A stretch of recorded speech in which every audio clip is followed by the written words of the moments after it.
সন্ধ্যার মধ্যে ৬ জেলায় ঝড়ের আভাস। বাংলাদেশ আবহাওয়া অধিদপ্তরের সহকারী আবহাওয়াবিদ আফরোজা সুলতানার সই করা মঙ্গলবার বিকেল ৬টা পর্যন্ত দেওয়া পূর্বাভাসে জানানো হয়েছে, দেশের দক্ষিণাঞ্চলের ৬টি জেলার উপর দিয়ে বয়ে যেতে পারে ঘন্টায় ৪৫ থেকে ৬০ কিলোমিটার বেগে অস্থায়ী দমকা অথবা ঝড়ো হাওয়া।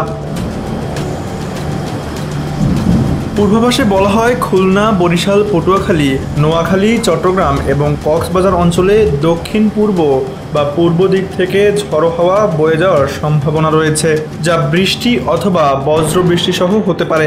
ঝড়ো বাতাসের কারণে এসব অঞ্চলের অভ্যন্তরীণ নদীবন্দরগুলোকে ১ নম্বর সতর্ক সংকেত দেখাতে বলা হয়েছে। আবহাওয়া অধিদপ্তর জানিয়েছে, সাময়িক ঝড়ো হাওয়া এবং বজ্রসহ বৃষ্টির কারণে নদীপথে চলাচলকারী ছোট নৌযানগুলোকে সতর্ক থাকতে হবে।